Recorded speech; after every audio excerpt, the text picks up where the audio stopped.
Selamat datang kembali di video pembelajaran matematika peminatan kelas 10. Jadi untuk materi yang akan kita bahas pada kesempatan kali ini yaitu mengenai grafik fungsi logaritma. Jadi selama beberapa menit ke depan silakan kalian persiapkan diri dan alat tulis guna untuk mendukung pembelajaran kita pada kali ini.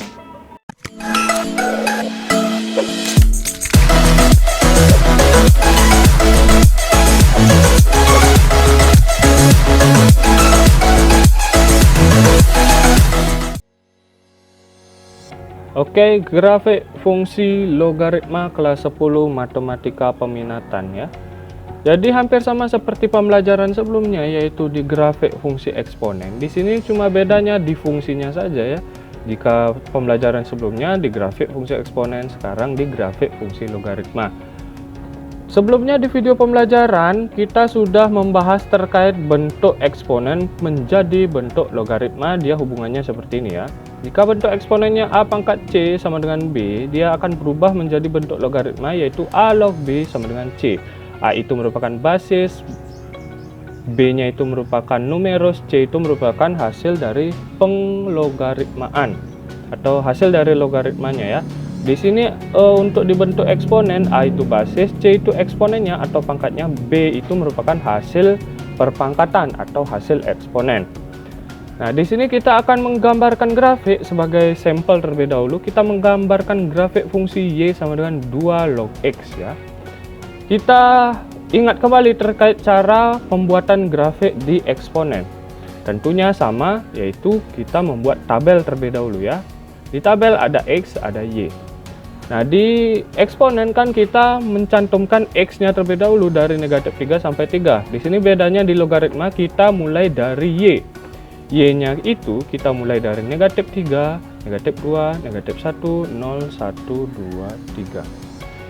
Nah, Bapak ingatkan di pentugasan sebelumnya kan Bapak ingatkan bahwa untuk penggambaran grafik minimal di ruas kanan itu ada 3 titik, di ruas kiri ada 3 titik. Kenapa Bapak bilang begitu? Karena dalam pembuatan grafik itu harus rinci ya. Jika kita cuma ketahui cuma 2 titik saja, Bapak tidak bisa melihat grafiknya itu akan monoton naik atau monoton turun seperti itu. Biar kalian lebih rinci dan lebih tepat nanti pada penggambaran grafik harus ada 3 titik di kanan. Di sini misalkan dari 0 ya batasnya. 1, 2, 3. Ke kiri 1, 2, 3 ya. Nah, dari ini, dari Y-nya ini, kita mulai dari negatif 3 sampai 3, kita substitusi Y ke persamaan Y sama dengan 2 log X. Kita ingat bahwa bentuk logaritma ini kita bisa jadikan bentuk eksponen ya, seperti ini. A-nya itu merupakan basis di logaritma dan sama di eksponen dia sebagai basis juga ya. Sedangkan Y di logaritma kan hasil dari perhitungan logaritmanya. Atau di sini bisa dibilang C ya. C-nya ini akan berubah menjadi eksponen atau pangkat di bentuk fungsi eksponen itu sendiri. Maka Y di sini akan berubah menjadi pangkat di eksponen. Maka misalkan di sini ada negatif 3. Negatif 3 itu merupakan Y, jadinya di sini ya. Dia menjadi pangkat di eksponen. Sedangkan basis sudah kita ketahui bahwa basisnya 2, yaitu 2 pangkat negatif 3, begitu jadinya. Berapa hasil dari 2 pangkat negatif 3? Kita ketahui bahwa di pembelajaran sebelumnya di eksponen, jika kita menemukan eksponen pangkatnya negatif, dia akan menjadi 1/. Jadinya 1/2 pangkat 3. 2 pangkat 3 berapa hasilnya? 2 kali 2 kali 2 berapa hasilnya itu? Kan jadi 8 ya. Hasilnya untuk Y negatif 3 jika kita substitusi ke Y sama dengan 2 log X menjadi 1/8. Bapak ulang kembali dari mana mendapatkan X-nya di sini. Kita mulai di sini misalkan 0, negatif 2, negatif 1, silakan kalian hitung sendiri ya. Bapak kita ambil dari 0 di sini misalkan, biar kalian lebih paham. Y itu kita misalkan 0, 0 itu kita ubah ke logaritma, jadinya kan di sini dia posisinya. 0 sama dengan 2 log X kan gitu jadinya. 0 ini menjadi pangkat di eksponen, maka di sini akan menjadi 2 itu kan merupakan basis, menjadi 2 pangkat 0 seperti itu jadinya. 2 pangkat 0 berapa hasilnya? Kan Bapak sudah jelaskan di eksponen sebelumnya. Berapapun bilangan yang dipangkatkan 0 hasilnya yaitu 1. Maka jika kita substitusi 0 ke persamaan logaritma ini, dia hasilnya 1 untuk X. Begitu juga dengan bilangan-bilangan berikutnya, 1, 2, 3, menyesuaikan dengan hasil perhitungan seperti ini. Dia kembalikan ke bentuk eksponen ya. Nah, setelah kita mengetahui terkait pensubstitusian Y di sini ya, dari negatif 3 sampai 3, kita menemukan nilai yaitu 1/8, 1/4, setengah, 1, 2, 4, 8. Kemudian setelah kita mendapatkan nilai-nilai di tabel ini, maka kita bisa menghubungkan titik-titik X, Y ya. Kita mulai dari X, terus titik berikutnya yaitu Y. Titik-titik tersebut kita peroleh pada bidang koordinat. Nah, kemudian hubungkan X, Y tersebut sehingga kita bisa membuat gambar di bidang kartesius seperti pembelajaran sebelumnya. Ingat ya, untuk X1 Y-nya 0, X2 nilainya untuk Y 1, 4 itu 2, 8, 3, 1, 0, 2, 1, 4, 2, 8, 3. Untuk negatif 3-nya ini, negatif 2 dan negatif 1 menyesuaikan nanti, silahkan dilihat ya. Nah, kita buat grafik Y sama dengan 2 log X. Nah, di sini untuk nilai negatif ya, negatifnya 1/8, 1/4, setengah. Untuk 0, X-nya 0, X-nya 1, Y-nya bernilai 0. X-nya 2, Y-nya bernilai 1. Seterusnya, X-nya 4, X-nya 4, Y-nya bernilai 2 ya. Untuk X8, Y-nya bernilai 3. 1, 2, 2, 4, 3, 8. Kita hubungkan titik-titik tersebut sehingga kita dapatkan grafik Y sama dengan 2 log X seperti ini gambarnya ya. Nah, lalu bagaimana jika kita menggambarkan grafik lain selain yang kita gambarkan tadi? Sama juga caranya ya. Kita buat tabel terlebih dahulu. Tabelnya mulai dari negatif 3 sampai 3 untuk Y-nya. Nanti disubstitusi ke persamaan logaritmanya yang ditanyakan, baru kita dapatkan titik-titik X ya. Kan kita mulai dari Y-nya negatif 3 sampai 3 disubstitusi sehingga menghasilkan ataupun mendapatkan nilai-nilai X, baru kita hubungkan titik-titik yang kita ketahui tersebut. Nah, misalkan di sini ada grafik Y sama dengan 3 log X. Nah, disubstitusikan misalkan di sini ada Y-nya negatif 3, dia akan mendapatkan berapa nilainya. Terus di sini ada Y-nya 1, dia mendapatkan 3 di sini ya. Y-nya 1, dia mendapatkan X3. Y-nya 2, dia mendapatkan X-nya 9 dan begitu seterusnya ya. Untuk bentuk grafik Y sama dengan 3 log X, dia grafiknya berwarna biru. Begini dia bentuknya. Sedangkan untuk grafik Y sama dengan sepertiga log X, dia bentuk grafiknya di sini berwarna merah ya. Kita lihat bentuknya sangat khas ya, seperti gunting dia. Nah, dari kedua grafik tersebut kita bisa simpulkan bahwa grafik Y itu sama dengan 3 log X ya, seperti gambar tadi, dan grafik Y sama dengan sepertiga log X itu simetris namanya. Nah, kita lihat gambarnya. Jika gambarnya bentuknya seperti ini, itu dikatakan bahwa grafik tersebut simetris dan sumbu simetrisnya adalah sumbu X. Nah, ini dia. Ini grafik ini sumbu X-nya. Untuk gambar Y sama dengan 3 log X seperti ini, terus Y sama dengan sepertiga log X, gambarnya seperti ini. Ini dikatakan simetris namanya. Nah, berikutnya kedua grafik berpotongan di titik 1,0 yang mana dinamakan 1,0.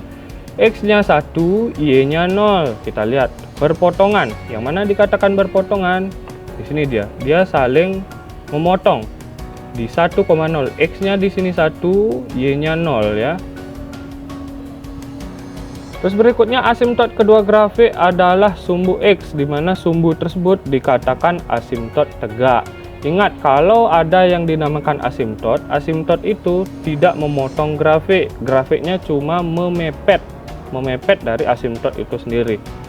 Nah, dari kedua grafik tersebut kita dapat simpulkan bahwa ada dua bentuk dari ataupun dua jenis dari grafik fungsi logaritma itu sendiri. Ada yang bentuknya A log X, ada bentuknya seper A log X. Sama seperti di eksponen kan ada eksponennya A, ada eksponennya seper ya. Nah, grafik fungsi Y sama dengan A log X dan Y sama dengan seper A log X itu simetris terhadap sumbu X. Dan grafik fungsi Y sama dengan A log X dan Y sama dengan seper A log X itu memotong di titik 1,0 seperti contoh tadi. Terus berikutnya grafik fungsi Y sama dengan A log X dan Y sama dengan seper A log X berada di sebelah kanan sumbu Y dan tidak pernah memotong sumbu Y karena sumbu Y-nya itu merupakan ya asimtot. Ini kata kuncinya. Kenapa tidak motong? Karena dia asimtot. Kalau dia asimtot berarti cuma memepet dari sumbunya itu sendiri. Jadi kurang lebih seperti itu untuk kesimpulan. Kita menuju ke latihan soal ya. Kita mulai latihan soal yang pertama ya. Di sini misalkan ada soal tentukan rumus fungsi dari grafik logaritma berikut. Nah, di sini ada penggambaran grafik dari soal. Yaitu gambarnya seperti ini. Dapat kita lihat tadi ya, kita kan membuat penyelesaian untuk logaritma 2 log X tadi ya, dan 3 log X. Kan hampir sama, seperti ini dia bentuknya. Jika penggambaran grafiknya seperti ini, nah, kita lihat kembali terkait ciri khas dari penggambaran grafik. Jika basisnya merupakan bilangan pecahan atau seper A, dia akan turun seperti grafik yang merah ini. Sedangkan grafik yang biru akan dibuat naik karena basisnya di sini 3 ya, atau A bisa dibilang. Jika bentuk umumnya A log X dia akan naik, jika bentuk umumnya seper A log X dia akan turun. Maka dapat dipastikan untuk bentuk ini yaitu A log X. Kita ambil persamaan umumnya A log X ya. Nah, setelah kita menemukan bentuk umumnya, kita ambil sembarang titik dari grafik ini. Boleh 4,1, 8,2. Bapak di sini ambil 2,5 ya. Boleh saja diambil yang mana. Nah, kan kita ketahui bentuk umumnya Y sama dengan A log X. Dan Bapak mengambil titik tadi sembarang 2,5. Kita ketahui 2 itu merupakan X, kita substitusi ke X. Terus di sini setengah itu merupakan Y, kita substitusi ke Y dalam bentuk umumnya. Sehingga didapatkan bentuk baru yaitu setengah sama dengan A log 2. Nah, dari hasil penglogaritmaan di sini kita dapatkan A itu merupakan 4 ya. Jika kita bawa ke eksponen, dia kan 4 pangkat setengah. Berapa nilai dari 4 pangkat setengah? Dia kan hasilnya 2 ya. Di eksponen jika kita bawa. Sedangkan jika yang kita sudah ketahui kan setengah dan 2-nya saja, maka jika kita bawa ke eksponen, dia menjadi berapa yang dipangkatkan setengah yang menghasilkan nilai 2. A-nya itu 4 ya. Sehingga kita dapatkan basisnya yaitu 4. Nah, sehingga dari bentuk umumnya kan Y sama dengan A log X. Kita sudah mendapatkan A-nya itu merupakan 4. Tinggal dibawa 4-nya ke bentuk umum. Sehingga didapatkan fungsi tersebut yaitu Y sama dengan 4 log X seperti itu. Nah, berikutnya di sini ada soal nomor 1 dan soal nomor 2. Di sini kalian kerjakan di kertas ya atau dokumen dan lalu dikumpul di Google Classroom sesuai dengan tab tugas. Nanti akan muncul menu latihan soal keberapa seperti itu. Nanti kalian kumpulkan di sana. Ingat identitas nama nomor kelas di setiap halaman dan ini soalnya ya. Untuk soal nomor 1 persamaan grafik fungsi pada gambar 4. Ini gambar 4-nya. Silakan kalian screenshot terlebih dahulu terkait soal, sehingga kalian gampang nanti dalam mengerjakan. Di sini ada pilihan jawaban A, B, C, D, E. Silakan kalian pilih mana jawaban yang benar dan jangan lupa untuk membuat langkah penyelesaiannya ya. Untuk soal nomor 2 ini dia dapat kalian screenshot. Ada pilihan jawabannya juga A, B, C, D, E yang mana yang benar. Sesuaikan dengan gambar yang diketahui pada soal. Silakan kalian screenshot. Nah, sekian untuk pembelajaran kita pada kesempatan kali ini. Sampai jumpa di video pembelajaran berikutnya.